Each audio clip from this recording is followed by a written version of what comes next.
Imagine the sensation. Pressing your back against the corner of a dark closet, holding your breath, and listening for the sound of approaching footsteps. The rules of hide and seek are built on 3 specific behaviors. You separate yourself from the safety of a group, you seek out confined, unlit spaces, and you commit to absolute silence. We usually only accept these conditions because of an unspoken social contract. We assume the perimeter of the house or yard is secure, and we trust that the hunter has our best interests at heart. But look at the mechanics of those rules.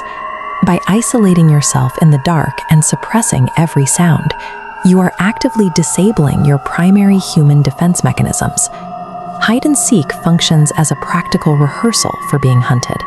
It creates a set of conditions where a player is intentionally difficult to find, even if they are in immediate danger. Consider 2 15-year-olds alone in a house on a Friday night. To increase the tension of their game, they turned off every light in the house, relying entirely on the shadows for concealment. One boy hid under a guest bed upstairs, pulling the bed skirt down.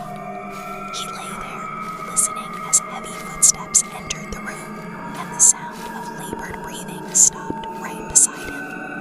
He stayed perfectly still, determined to win the round. When the footsteps finally retreated, the boy headed downstairs, expecting to find his friend on the couch. Instead, his friend called out from the basement.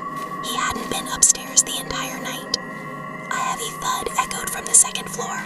Grabbing a fireplace poker, the boys grabbed back up the stairs. The guest room door, which had been left cracked open, was now shut.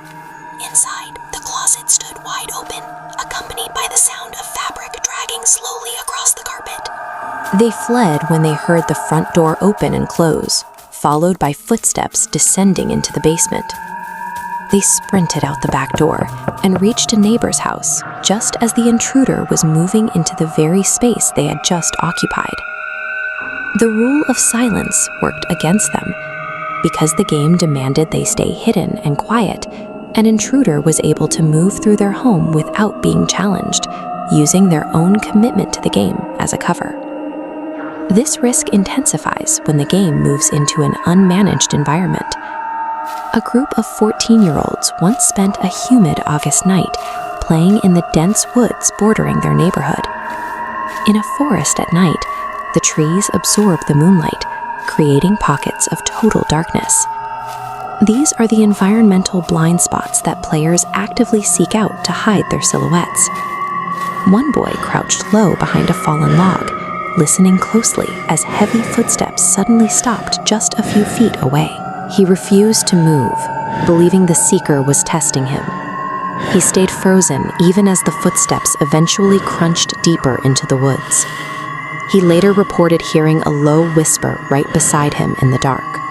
After the round ended, another boy in the group admitted he had seen a tall, motionless man standing in the trees, silently observing them from the shadows for the duration of the game.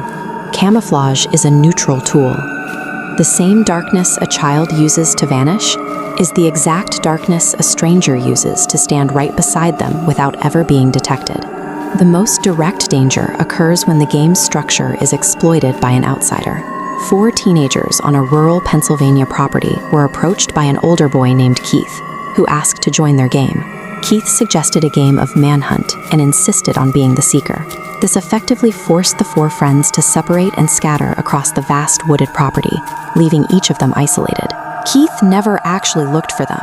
He disappeared before sunset, having used the game as a pretext to scout the property, identify the boys' favorite hiding spots, and learn the layout of their land. The boy who lived there later found a weathered, dirty piece of rope left on the grass directly under his bedroom window, an object that hadn't been there before Keith arrived. That night, the boy heard quiet footsteps outside his door and the sound of the front door closing. At 2 a.m., he was woken up by the chilling sound of something dragging slowly against his bedroom window glass. His father eventually ran outside and fired 2 shots into the air to drive the figure away. Keith didn't just join a game. He utilized the rules of hide and seek to isolate a victim, survey a private location, and execute a stalking protocol under the guise of play. While these teenagers survived their encounters, the experience changed how they perceived the safety of their own homes. The environments they once trusted became sites of hypervigilance. The terror in these stories doesn't stem from the unknown. It comes from the realization of how easily we can be convinced to participate in our own isolation.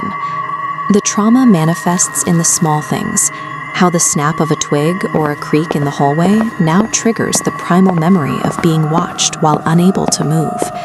Shadows are indifferent to who stands within them. The darkness you choose for protection is the same darkness that conceals a threat. This is the ultimate lesson of the game. When you hide in the dark, you forfeit the ability to know who else is waiting there with you.